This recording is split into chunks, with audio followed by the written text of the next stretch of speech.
Greetings, Warmahordes fans, and today we'll be taking a look at Barnabas, Lord of Blood, the new epic warlock unit for minions, and we'll be also looking at some of his stats. So without further ado, let's get started. Now these days they don't include the stats in the box, you have to print them yourselves, but that's fine, I've got a print off ready and waiting.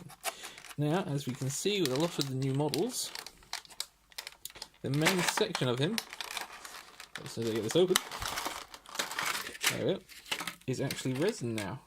And that is still a beautiful sculpt.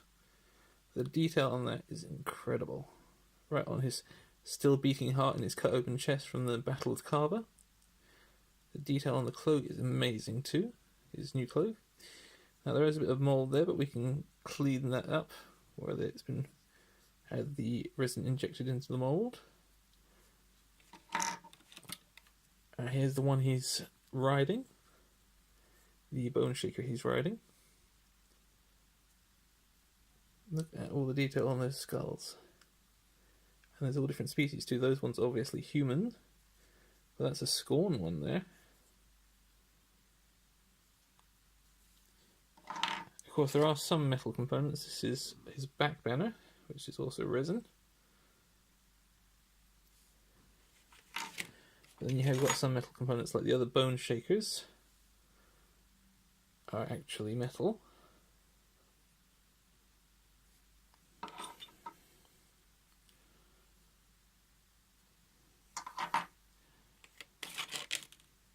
So that's a little disappointing that they've all got the same pose, they're all exactly the same. I would have liked some different sculpts for them. But still, having three of them is fairly nice. His staff.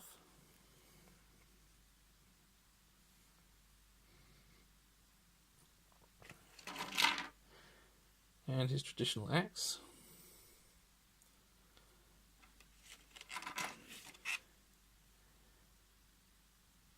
His upper and lower jaw are both separate. Interesting.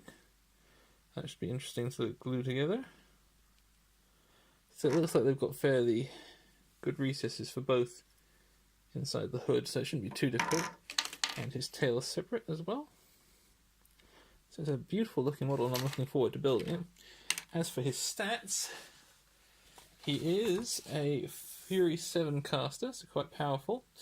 Speed 5, Strength 9, Mat 8, Rat 3, Defense 13, Armor 18, Command 10. He has Amphibious and Tough, and has Warbeast points plus 23. He's armed with his Bone Cleaver, which is a range 2, Power 6, Power Strength 15 magical weapon, and his Bite, which is a range 0.5, Power 5, Power Strength 14.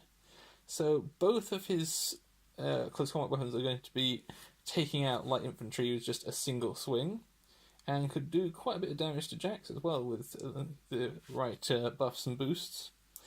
He has minions. This unit will work for Circle, Legion, Scorn and Trollbloods, and has rules Bone Pile. When a model in this unit destroys a living or undead enemy model, with a melee attack, this model gains the destroyed model's corpse token, and the destroyed model is removed from play. This model can have up to 3 corpse tokens at any time, so that works on living and undead.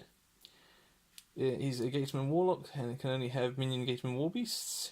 Meat Fuel, this model gains +1 strength for each corpse token on it. So while he's got those 3 corpse tokens that he can gain, he's actually hitting at power strength 18 and 17. So that's phenomenally good. At that point he's really hurting Warjax. He has a Sacrificial Pawn, Bone Shaker. When this model is directly hit by an enemy ranged attack, you can have one friendly non-incorporeal Bone Shaker within 3 inches of it directly hit instead.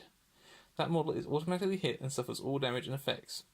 So the little bone shakers that are going around him that you can create with the corpse tokens are actually a kind of ablative armour.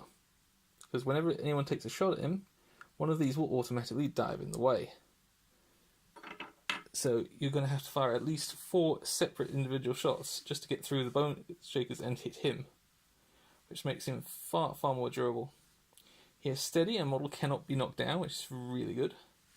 And Tide of Skulls. During your control phase, this model can spend 1 or more corpse tokens, as I said, to add Bone Shaker models to this unit. For each corpse token spent, add 1 Bone Shaker model. Place each added model in formation within 3 inches of another model in this unit. Added models must forfeit their combat actions and the turn they are put into play. This unit cannot have more than 3 Bone Shaker models in play at any time, so you can never have more than 3. This unit is made of Barnabas and 3 Bone Shakers, and his bite has Grievous Wound. A model hit by this weapon loses Tough. Can have damage removed for 1 round. So it's a nice little addition there. His spells are Blood Rain. Blood Rain causes corrosion damage.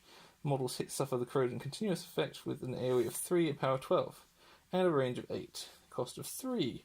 So a bit pricey, but with a definite corrosion continuous effect and power strength 12, it's not bad. It'll clear out infantry really well. Then you've got Execration of Blackest Night. While in the spellcaster's command range, enemy models suffer -2 to their attack rolls. Execration of Blackest Night lasts for 1 round. So his command range is 10, which is fairly good, but that means not only is he fairly immune to shooting, it means it's much harder to hit him as well, which is fantastic. He's going to be a very tanky caster. Then we have Hunter's Mark. Friendly models can charge or make slam power attacks against target enemy model hit by Hunter's Mark without being forced or spending focus. A friendly model charging an enemy model hit by Hunter's Mark gains +2 to movement. Hunter's Mark lasts for 1 turn. So if there's a unit you really want to take down, this is the spell. It has a range of 10 and a cost of 2. Then we have Onslaught, cost of 2, range self, AoE control, and upkeepable.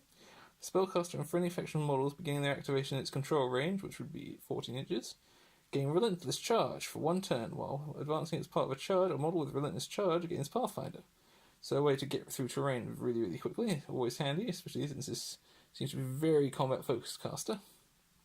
And then you have Rebuke, cost of 2, range of 10, upkeepable. Target model unit cannot give orders, receive orders, or make power attacks or special attacks. So just a good way to quickly nerf a war beast or something if you want them to only to have very limited abilities. And finally his feat, Death Ritual. Immediately remove from play 1 or more friendly living or undead models currently in Barnabas' control range. For each model removed, Barnabas can gain 1 corpse token or 1 fury point, or can remove D3 damage points from a model in his battle group. Barnabas cannot exceed his fury and fury points as a result of Death Ritual. So this is pretty huge. Imagine that you've got a unit of Gatormen or a unit of Bogtrog Shamblers. They're out of position. They're not where you want them to be on the battlefield, so they're not going to be much use. With this feat, you could literally just sacrifice all of them, refill his fury to maximum, give him all the corpse tokens he needs, or heal your entire battle group with D3 damage points each. So that is pretty huge. And I am looking forward to trying him out immensely. Right, that's all for this time, warmahordes fans, but soon we'll be reviewing some more models from the Gatorman release, and hopefully seeing them in battle soon. So remember to like and subscribe, and we'll see you next time.